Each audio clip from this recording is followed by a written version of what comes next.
Freedom Radio Hour.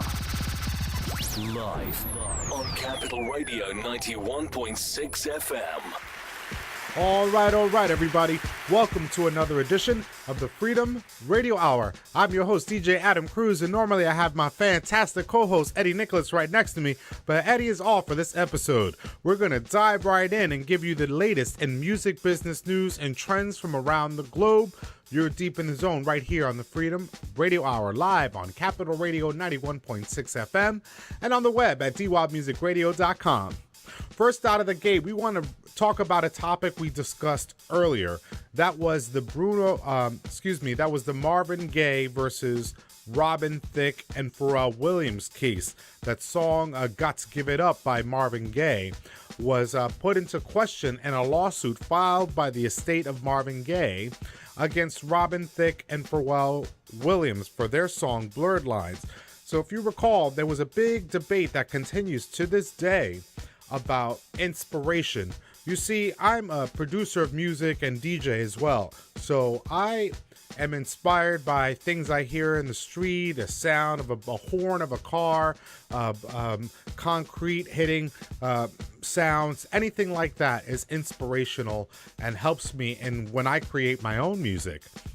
But these cases regarding Blurred Lines and the Marvin Gaye song Got to Give It Up creates a big issue here because the estate of Marvin Gaye actually won the lawsuit because they argued that it wasn't just inspiration. In the case of Blurred Lines, Pharrell Williams, one of the composers, they argue lifted straight structures, beats, melodies right from Got to Give It Up. That was Marvin Gaye's hit. So they fought that in court, and Pharrell Williams and Robin Thicke lost that lawsuit. They're in the middle of trying to appeal it, but what I think ends up happening at this point are a sort of an influx of lawsuits starts to come, citing this very case as the very reason why they might now sue other composers, citing this very argument that they were inspired by someone else's work. True to this point, in 2016, 2017, we have lawsuits coming up with this very argument in place. What is inspiration versus what is actually lifting compositions from other artists? In the case now, we're talking about Bruno Mars. You know that Uptown Funk was a huge record here in the States and around the globe. So Uptown Funk, of course, anytime there's a number one record, you are going to be assured that lawsuits will come up because people want to claim ownership of that song. They want to make money. So in the case of Uptown Funk, Bruno Mars' number one hit, him and the composer of the record, Mark Ronson, they're being sued by the group Collage for their record, a 1983 single entitled Young Girls. They're claiming that Bruno Mars and Mark Ronson lifted pieces of that song, The Young Girls, when they made their song, Uptown Funk. So they're trying to fight this. Now, this is not the first lawsuit that has been filed against Bruno Mars and Mark Ronson. There are others that have come up. In particular, we want to talk about the Gap Band, the very famous group. One of their biggest hits was Outstanding, a really fun record. Anyway, the Gap Band had another record called Oops Upside Your Head that they claimed in a lawsuit that Bruno Mars and Mark Ronson lifted from them.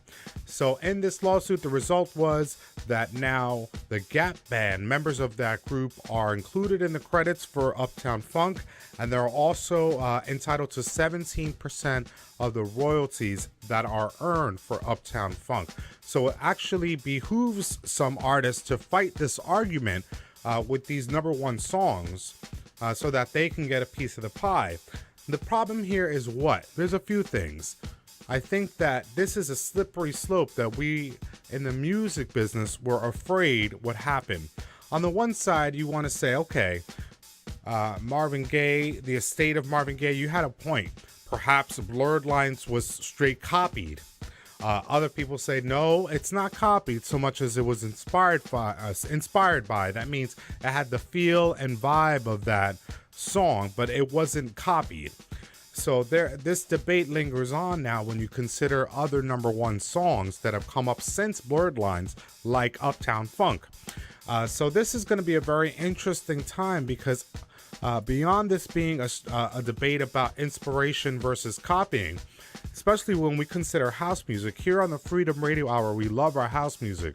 House music has derivatives in a lot of different kinds of subgenres, other styles of music.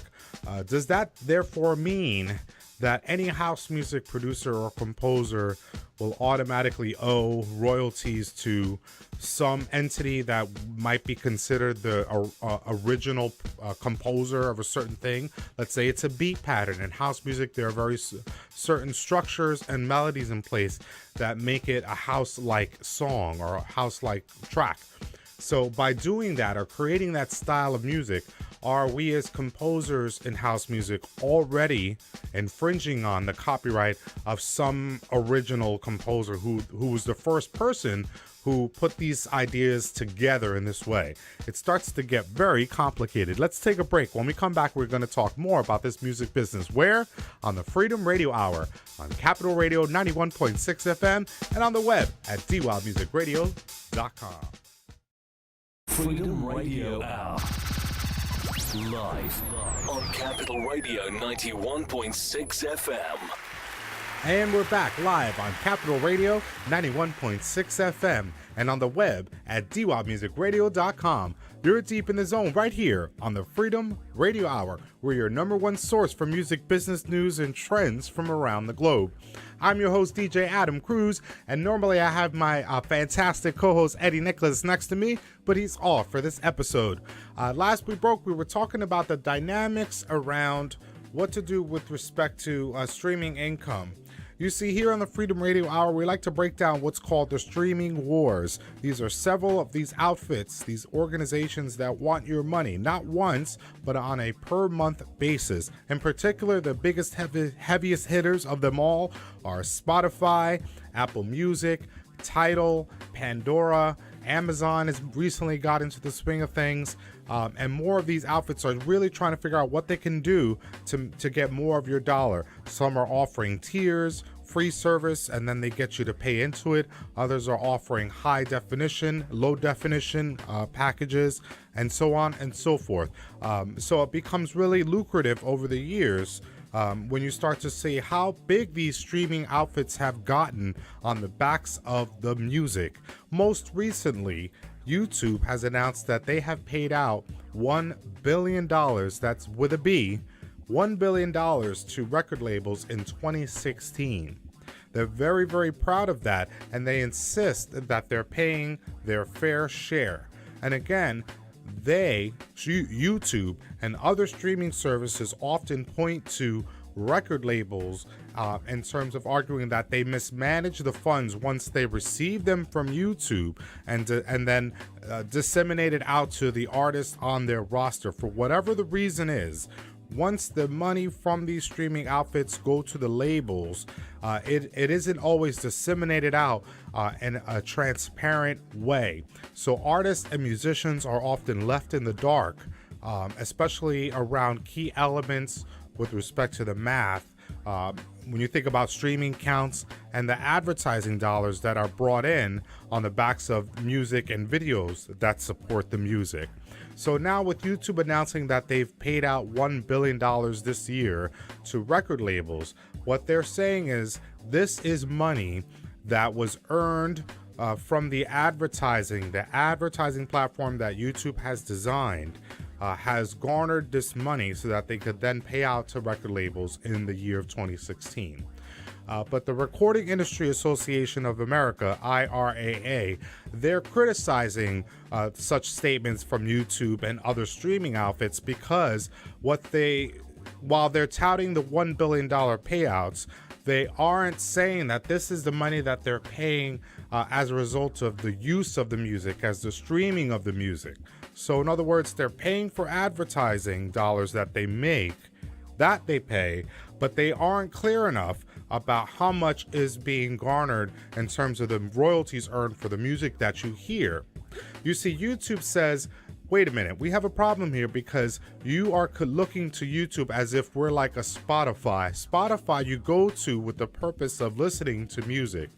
YouTube argues that music is a secondary purpose. The primary purpose, they argue, is for users to access video content or something visual in nature, and that music as a secondary component means that it's YouTube is set apart from a company like Spotify. Us in the music business feel like if you're going to access music and hear it, we're due a royalty. As we've been saying very often on this show, when you stream content, that pays out to the artist the equivalent of a fraction of a penny per stream. So as you can imagine, you have to stream certain material a lot, millions of times in order to get some sort of even substantial payout. But that has had its critics as well, because after millions of streams of, say, Pharrell Williams' Happy, he got a check for like $9,600 according to some reports. So even this system of streaming is not really paying out in a fair enough way when you consider the advertising dollars. All this is making it very confusing for artists and musicians, especially those that are signed to the three big labels, UMG, Warner Music Group, and Sony. So those three outfits are the biggest receivers of guarantees, other advertising dollars from the streaming outfits. And even some of these companies own stock in streaming services.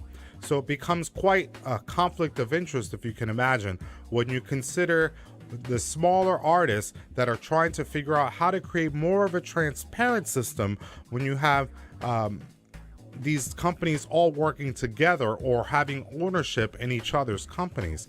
So I think it's a really sketchy time right now, but it's also interesting that I think we're feeling like we're getting into an impasse. As 2017 comes up, there's going to be more discussion around the safety mechanisms that YouTube has in place to prevent any lawsuits against YouTube, like the safe harbor provision. That's a fancy way of saying anybody who's a user on YouTube can put up content, but as long as YouTube has a takedown mechanism, a takedown system called the Content ID system, as long as they keep that in place, they'll never be, no one will ever be able to sue YouTube because they have a platform like that in place for users. But artists and musicians are fighting that very notion because it really keeps YouTube's sort of scot-free, and it allows them the opportunity to make money while this infringing is happening. It becomes very multi-layered and confusing when you consider how much is paid to artists and how much is not being paid to artists. Let's take another break. When we come back, we're going to talk more about this music business news and trends right here on the Freedom Radio Hour, live on Capital Radio 91.6 FM, the heartbeat of Sudan, and on the web at dwildmusicradio.com. Freedom Radio Hour. And we're back again live on Capital Radio 91.6 FM and on the web at dwildmusicradio.com. You're deep in the zone right here on the Freedom Radio Hour, your number one source for music business news and trends from around the globe. I'm your host, DJ Adam Cruz. Last we broke, we were talking more about the streaming wars. That's the fancy way of saying that some of these outfits like Apple Music, Spotify, Tidal are all vying for your dollar, not once, but every month. See, they're very into the subscription model. That's big money. That plus advertising dollars are generating these huge profits for companies like Spotify, Apple, and Tidal, and more. So now what we want to talk about is what's been happening lately with Tidal. You see, Tidal is owned by Rock Nation, started by Jay-Z. And Tidal had its origins in Norway. Recently, they've been having some trouble, Tidal, because there had been rumors that it was possibly going to be purchased by Apple Music. That didn't happen. And so it gave it the impression that the times were going to be a little bit weird for Tidal. Perhaps they were going to be sold quickly and move on. Another problem that Tidal had was after Jay-Z purchased Tidal from a Norwegian outfit, like we mentioned, for for $56 million, they conducted their own internal audits and discovered that the number of subscribers that they were told they had to start with was a fraction thereof. So it minimized the value of Tidal, and a lawsuit was filed against the predecessors, the owners that owned Tidal prior to Jay-Z's purchasing it. And so they were trying to litigate over damages that were caused by inflating the numbers, if you will, and adding value that wasn't real. But that wasn't the end of the trouble. Right now, Tidal is in hot water with the estate of Prince. You see, the legendary artist passed away in April, but up until then, he had an agreement in place with Tidal. You see, Prince was very particular about where you could access his music.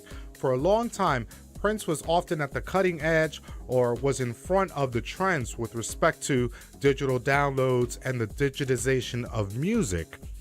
For Prince, for a long time, you could only get his music from his own website, NPG, New Power Generation website. But then over time, with streaming becoming more popular than ever before, Prince really tried to figure out the best place for him to live. He really felt that it was important to have his music available exclusively through one service, as opposed to being available throughout all of the services.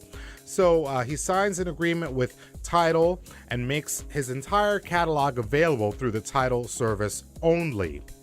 Well, he passes away in April, and now a trust company, Burmer Trust, was put in charge of the estate. Burmer Trust might have been okay with the Tidal situation, except they appointed Prince's longtime attorney and some other business associates to manage his affairs with respect to the music and where it ought to become available physically and online, meaning streaming. When this happened, when Burmer Trust appointed Prince's longtime attorneys, they had different ideas.